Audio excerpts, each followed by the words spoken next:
Deltarune is a game that is not complete yet, and probably won't be for a while. But despite this, it happens to be one of the most compelling stories I have ever experienced. The way the player base comes together to pick apart every little detail to try and uncover this sprawling mystery is invigorating. The way it plays off of Undertale without exclusively relying on it is wonderful, and so many of the characters in this world feel like they can and do matter, no matter how small a role they play in the bigger picture. The arcs our main cast go through are empowering, emotional, clear, and concise, to the point where, when people aren't purposefully going against the grain, we have a pretty good idea as to what direction the story is headed, while still being left completely in the dark about where it's actually headed. So, what's the deal with Spamton? He's a required encounter in a normal playthrough, by far the easiest secret boss, and even an alternate final boss for Chapter 2 if you do the weird route. He seems to know more than the average Darkner and has this overbearing omnipresence in not just the game itself, but in the metatextual elements of Deltarune as well. But we only have crumbs that let us peer into the character of Spamton G. Spamton, and if you aren't paying attention, it can be really easy to just write him off as a joke character.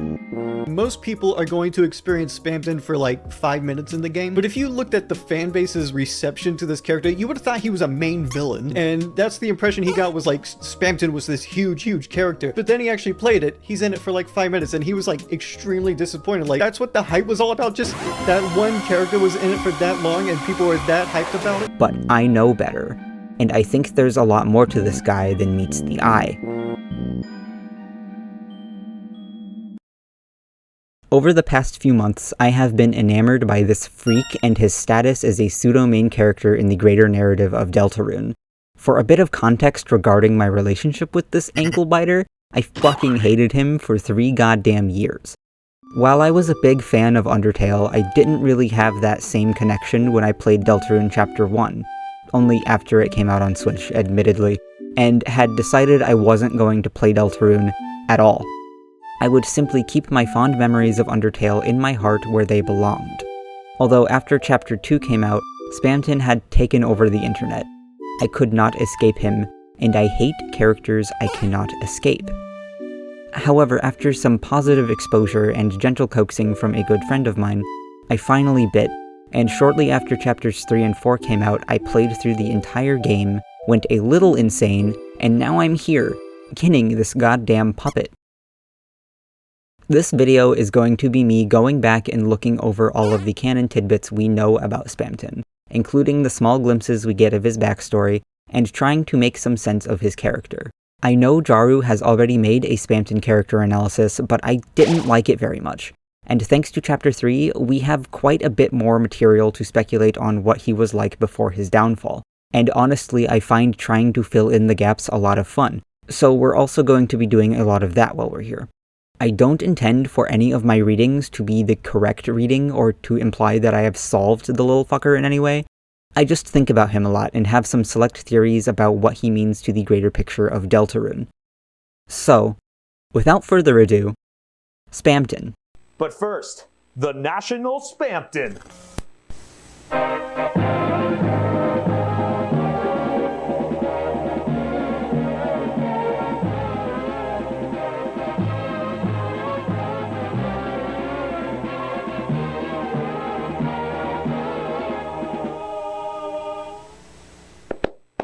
God bless Spamton.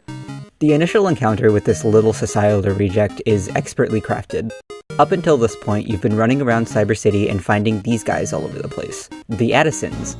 Long-nosed, brightly colored, jovial salespeople that actually happen to be practiced scam artists. They offer to sell you various things such as Adblock, a free internet staple, as well as just the ads themselves. One Addison offers you what appears to be a dress for half off, but once you buy it, you learn that it's been permanently stitched to the mannequin it's on and seems to be completely worthless. You even have one of them handing out free samples, but they're just little sneakers on toothpicks that go straight into Lancer's tummy. And they do all of this with bright smiles and chipper attitudes. In stark contrast, Spamton is devoid of any color, aside from his iconic taste in eyewear, and bursts out of his dumpster storefront to offer Chris a literal back alley deal. His speech is broken and incomplete, his movements are uncanny and corrupted, his smile is unnatural and ever-present, even when compared to the Addisons' plastered-on friendly facades. Something is obviously wrong here. He's downright giddy to be in the presence of a Lightner, taking special notice of their soul, and I feel a great need to exaggerate his uncanniness in his introduction. Like, it is comedic to an extent, but he's able to make Chris uncomfortable, a character so unbothered by pretty much everything. Yet it only takes a few moments of being in the presence of Spamton for them to nervously take a step away from him. This informs Chris's character more than it has anything to do with Spamton's, but they are in a way parallels of each other, and I find that fascinating. During his first battle, he says a lot of things that feel contradictory. He's a salesman, but he wasn't in it for the money. He refers to himself as your old pal Spamton, even though this is your first encounter with him. He says everyone he knows is dead, tells Chris that he can't force them to take the deal, and even says he's an honest man. He's fighting you, but he doesn't seem to actually want to hurt you. But because of the nature of the Dark Worlds, he is, in a way, forced to engage in combat. I say these things feel contradictory, but some of these things can be explained by revelations later on in the game, and by the way he talks. Some of the things he says needs to be put through a certain type of filter, and we'll talk about that soon enough. The main things we walk away with from this encounter is that Spamton is some kind of washed-up salesman that has it kind of rough. He's sleeping in dumpsters, projecting his loneliness onto Chris, and trying to get them to agree to a deal that you can't say no to. Unless you beat his ass, in which case he will hint towards the weird route and you never see him again. Tragic, honestly. So let's rewind and take a look at some dialogue. They call me Deal Miser. Whatever I touch, it burns in my guts. The way that Spamton speaks is the main source of his humor for most people. He constantly has these half-related interjections that feel disruptive. They're seemingly involuntary and make him very hard to understand. Fucked up, fucked down, shaken up, stirred around, cracked like an egg, had sand kicked in my eyes, had my nose metaphorically ripped off, kissed on the mouth, tucked into bed, drank my orange juice, fell down the stairs, and you know what? I still got up in the morning at 2 a.m. to go directly back to bed. Usually his interjections share a word or alternate meaning to what he's trying to say, but seemingly can't bring himself to. And sometimes it's a reference or just nonsense that still kind of makes sense in context. It's also possible for Spamton to get stuck in a loop, repeating certain words or phrases. This makes him an incredibly compelling vessel to deliver information, because we can't actually tell if what he's going to say is going to hold any merit. Let's go back to his battle dialogue and dissect those contradictions I mentioned. I'm a salesman. I was never in it for the money. Salesmen are notorious for being in it for the money.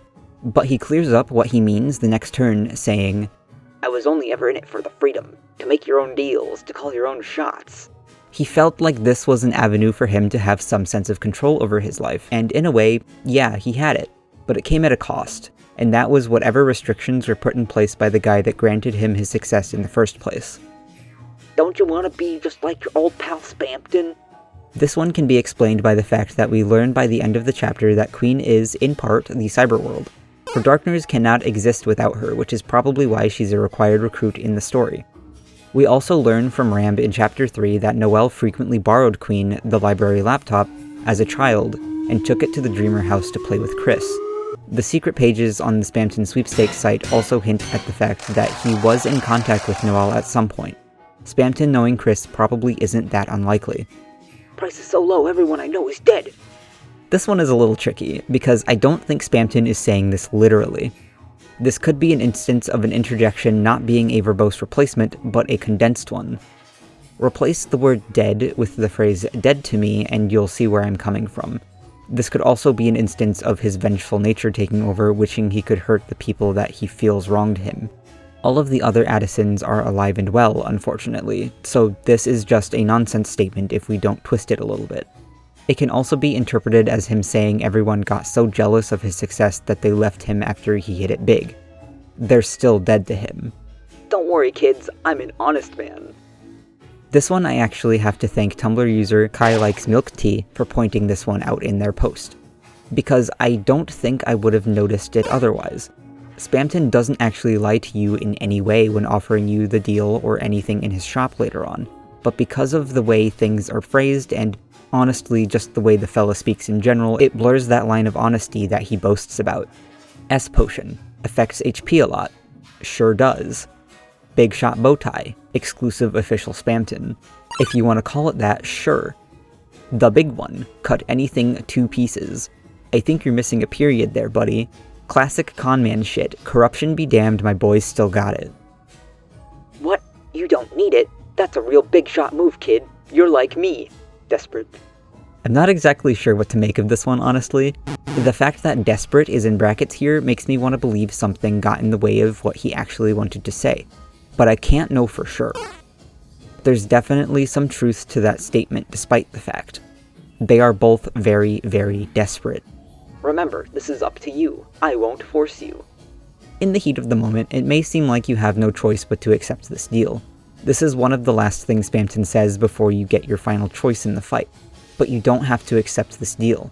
You can just beat his ass like I mentioned before, and even if you do accept the deal here, it is incredibly easy to just not go back to the dump later on. You can just flake. He's not forcing you. Spamton being this manic force can fake you into thinking that he's openly malicious or a habitual liar. He does still kinda lie sometimes, just not as often as you would expect. Don't get me wrong, he does still try to kill you, but at least he's honest about it. It's his speech quirks and desperation that causes him to be an unreliable source of information more than anything. A lot has been speculated on about what Spamton's interjections are and what they might mean. I'm not going to wax philosophically about what hyperlink blocked could possibly be, and the conclusion that seems to be the most accepted is that they are dead links or clips from various advertisements. Although my favorite interpretation of his spam ticks has to be that they used to serve the same purpose as Tenna's funny text in Chapter 3. It's a flair of his he no longer has access to, caused in part by whatever made him this way. It's also unclear how much control he has over this quirk of his. In some cases, they follow a very clear pattern, while a lot of the time bro's just saying shit. Most of the time it's substantive, but other times he seems to be underlining certain words or phrases. The ones that stand out the most to me being the allusions to religion. Heaven, God, angels. Why can't I move my eyes? Oh, why can't I move my mouth? Is this an internal dialogue? I can't see the end of the horizon. Hatsune Miku! Oh, Angel, you look beautiful. Now, before we continue with this section, I need to lay down a few ground rules for my analysis here. If you somehow haven't watched Molly Star's frankly insane series of videos detailing device theory, first of all, what are you doing? Go watch it, it's phenomenal and an incredibly strong lens of analysis for the game. But for those less patient, let me give you the gist.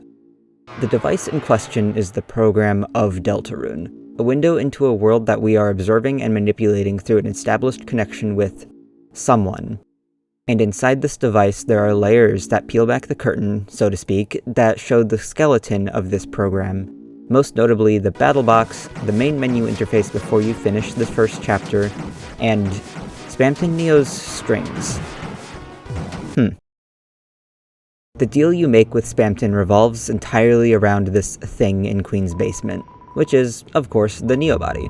This abandoned creation of a Lightner's dream, so imbued with such power that Spamton has been obsessed with trying to get his hands on it ever since getting kicked out of the mansion. You, a Lightner, are kind of his last hope for reaching this thing in both the normal and Weird Root timelines, just in very different ways.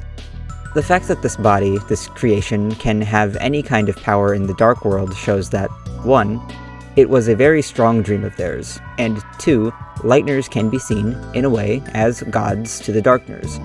Only the determination of a Lightner can create a Dark World's fountain. The Lightner's will shapes it. The Darkners therefore indebted to the Lightners, as their only purpose, depending on who you ask, is to serve those Lightners.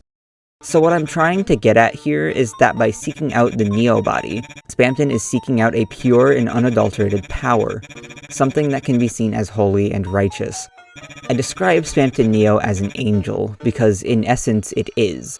Spamton is kind of the king of angel imagery in this game, outside of the literal angel in the prophecy, and of course, our good friend the Titan.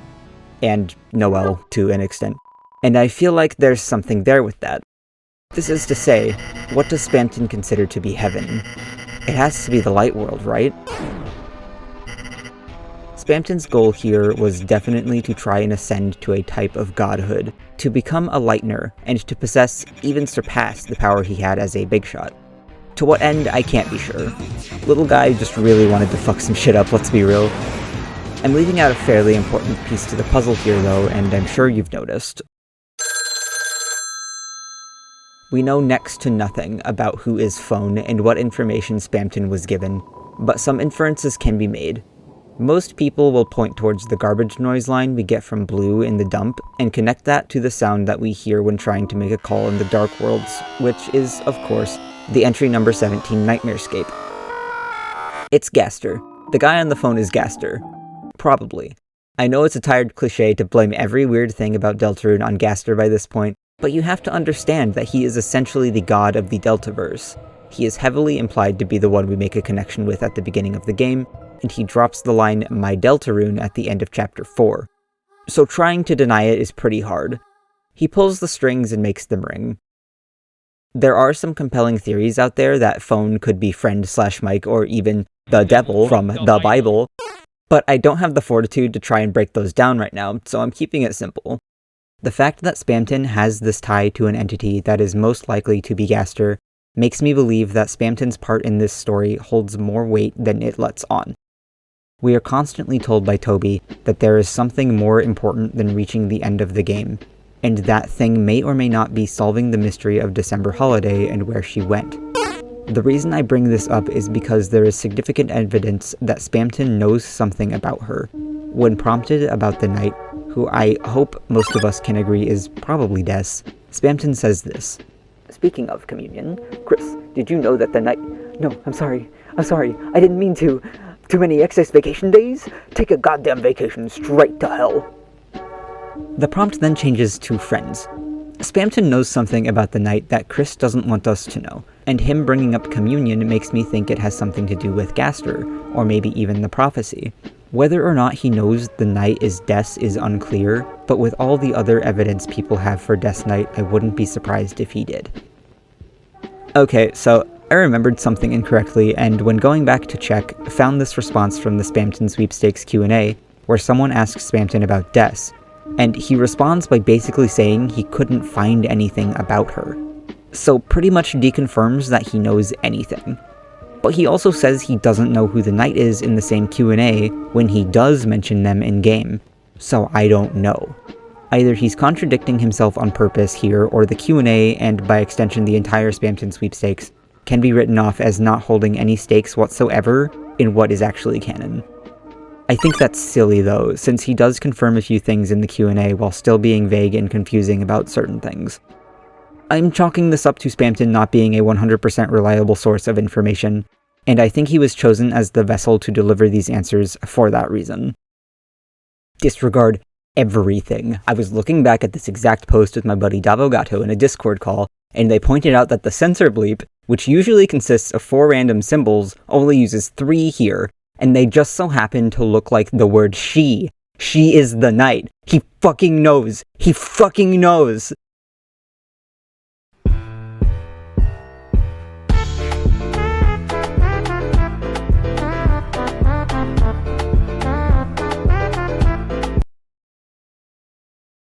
Chapter 3 is by far the chapter that gives us the most insight on what Spamton was up to in the height of his Big Shot era, and where a lot of the pieces for Spamton's character fall into place. This was, of course, heavily foreshadowed in Chapter 2. Spamton references Tenna several times, and one of the Addisons you can find in the dump post-Neo mentions that he had acquired big TV deals. But I don't think anyone could have guessed to what extent Spamton's involvement in TV World actually was. Look, if you know me at all, you already know how I feel about Spamton and Tenna's relationship. Tenna can say they were business partners all he wants, but I know these two were making out sloppy style backstage and, exploring each other's bodies and shit. Anyway, Spamton's presence in TV World is felt constantly from the moment we meet Tenna. I remember my first playthrough of Chapter 3, getting hit by these little references to Spamton one right after the other and thinking, what is going on? It's what made me go back and take a closer look at him. And honestly, it doesn't surprise me that it was the toxic yaoi that got me. The way that the both of them refer to each other with such venom in their dialogue, the fact that Tenna seemingly misses him to the point of bringing him up at any opportunity, the fucking Susie Zilla finale of the papier-mâché Spamton head, the secret Pippis in the closet, this right here is what got me to go, oh, they were a thing. And I didn't even get the actual Spamtenna scene in my first playthrough because I completely forgot to fight Sneo. Just didn't go back to the dump. You can just flake. He's not forcing you.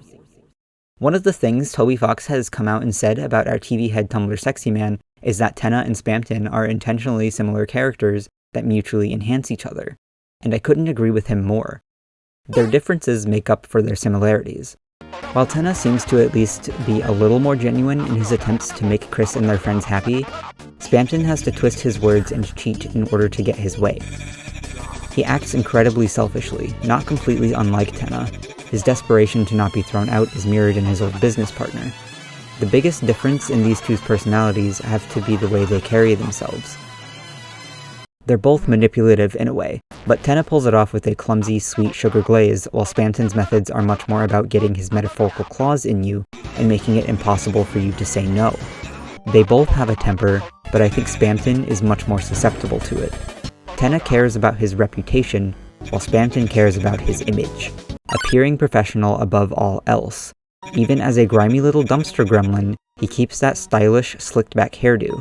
He has a facade to uphold after all.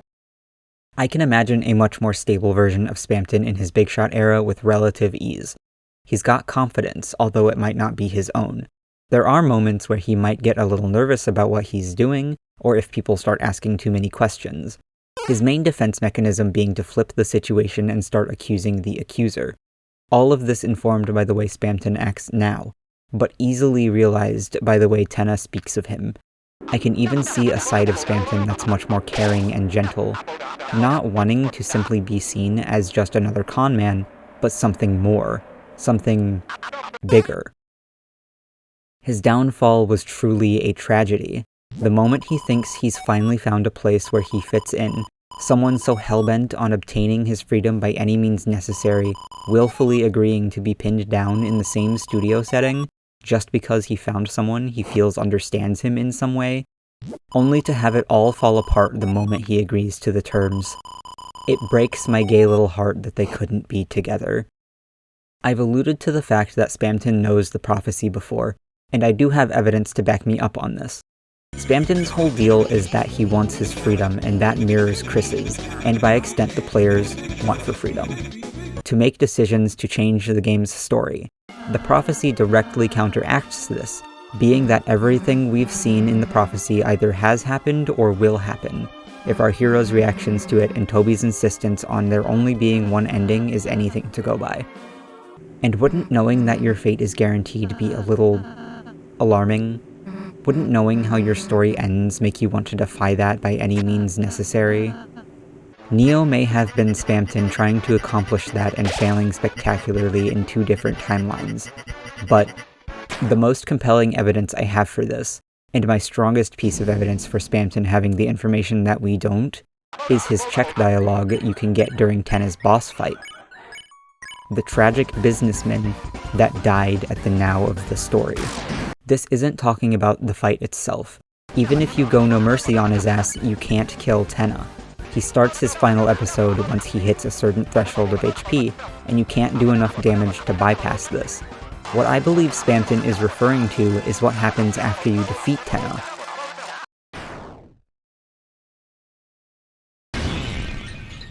Lord of Screens, cleaved red by blade. Also, a small aside, I love how businessman is plural here, like Spamton subconsciously still sees them as a pair. They are so fucking doomed yaoi. In the Sword game backstage, if you're able to play all three parts of it, you get to see Tenna right before the end. He talks about Spamton in a gentler tone. He's reminiscing on how things ended. What could have possibly gone wrong between them to have Spamton just end up leaving without warning? This is something I actually got to see in my first playthrough, and it might very well have been the scene that actually had me go, oh, they were a thing. The fact that it took so long for Spamton to finally agree to sign that contract illustrates to me just how stubborn he is. But also how much he really enjoyed being in TV World, that he would come and do his shtick and hang around with no strings attached. Well, I mean, no additional strings anyway, but I also understand that he was holding his secret to making it big over Tenna's head. Both of them had their motives, both of them acted selfishly, and in the end, it led to their separation. Kind of. Okay, so I don't think that the phone call Tenna mentions is the sole reason for Spamton disappearing from the TV world.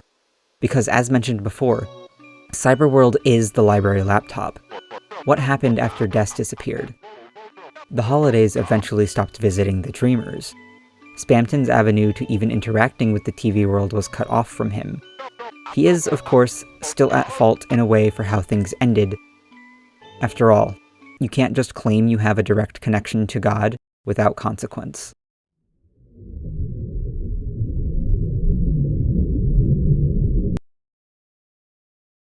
If you go back to visit the dump where Spamton's shop is after defeating Neo, you'll find the Addisons lined up, waiting for you. They detail Spamton's story from their perspective, as limited as it is. He was just like them, worked just as hard, but he was just unlucky, and that unlucky streak of his seemed to never end. The part in Jaru's video that really got under my skin was where he puts full blame on the Addisons for Spamton being on the streets after his downfall. And while I agree that we should look out for each other where we can, the Addisons are conditioned by their surroundings to not give a shit. When it comes down to business, you are not incentivized to participate in charity for your acquaintances. And don't get it wrong, these fucks didn't see Spamton as anything more than a coworker. Just another guy to try and topple on their way to success. These guys are awful, but it's not completely their fault Spamton disappeared himself after things went sideways. They couldn't have helped even if they wanted to. Spamton was too busy reaping to realize what he had sown. Too proud of something that he felt he deserved to accept that he needed help at all. Little guy flew way too close to the sun. Nothing stays big forever.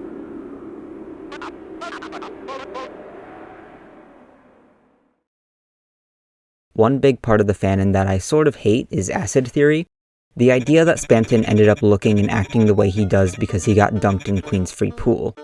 I don't like this theory because it sucks and doesn't feel satisfying to me. It's got a lot of evidence and canon to back it up too, which means I either have to ignore it completely or come to terms with it somehow. Or being pushed into the private pool by ungrateful swine. Acid theory, no. I don't like the idea that Spamton getting souped is what turned him into a puppet. It's great for the drama, but I prefer to see Spamton's transformation as an act of divine punishment. His mental deterioration a side effect of his god betraying him, cursing him with the ever-present reminder that he is nothing more than a puppet. A plaything to be used and thrown away once he's served his purpose. I think that's much more poignant. Individualism isolates, power corrupts, and religiosity takes advantage of those less fortunate, those desperate for something more. These are the key themes of Spamton's story that resonate with me the most.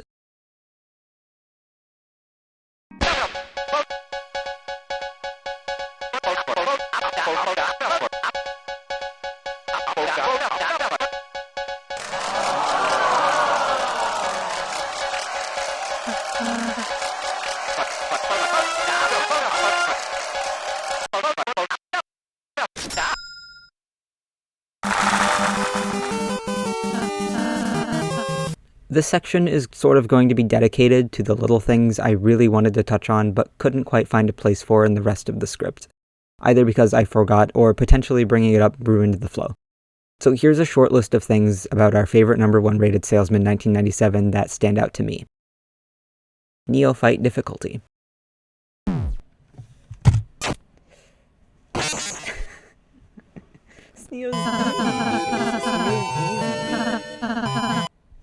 What do you do when your loadout is shit? I can't even equip anything to anybody else because they aren't in my fucking party unless I leave. I refuse, though. I'm gonna get so good at no-hitting Spamton, it's gonna be crazy. I actually had a point in bringing this up in the intro, I swear. People tend to get weird about difficulty in games.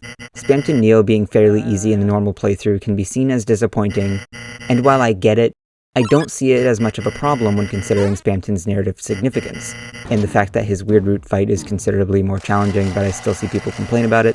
Whatever. I find it thematically appropriate that Spamton is still wet and pathetic even at his strongest. He still offers you help in both routes. I think he inherently feels a kinship with Chris if we are to believe that he knows what's going on. Chapter 3 shows us that not just Spamton, but potentially every pacifist secret boss item has the potential to be a character again. So yes, I do think we'll see more of this little freak in later chapters, and yes, I do think Neo's pacifist difficulty being on the lower end is on purpose. Toby wants you to carry around a homeless man in your spacious pants hole. The original. There is very little about Spamton that is actually original to his character, from dressing up like Swatch to Pippis being one big multi-reference, to the fact that Big Shot has like 5 other songs in it. The guy has an identity crisis every other week, and that's astonishingly, worryingly relatable. UI element manipulation. Another quirk of Spamton's is that he has the ability to manipulate certain UI elements to a minor degree. My favorite example of this being him making the transfer option in his shop take up the entire dialogue box. There is a chance that these instances have to do with his connections to Gasker, but I'm quite alright with just seeing them as flares that tell us something about his character. Violent tendencies. I brought it before but forgot to elaborate on it, but this guy is so full of little baby man rage that he has a hard time containing it. V. Hoffman brings up in their Spamtenna video, which I most definitely accidentally plagiarized a few lines from because I've just watched it so many times, that the hostility he has towards Tenna is potentially misplaced. And I agree. Little Man is a psychosis-fueled nightmare, his divine intervention most likely fracturing his sense of reality on top of his potential identity problems. He blames so much on so many people that used to be in his life, probably because he can't tell where he's meant to point it at. Lowercase text.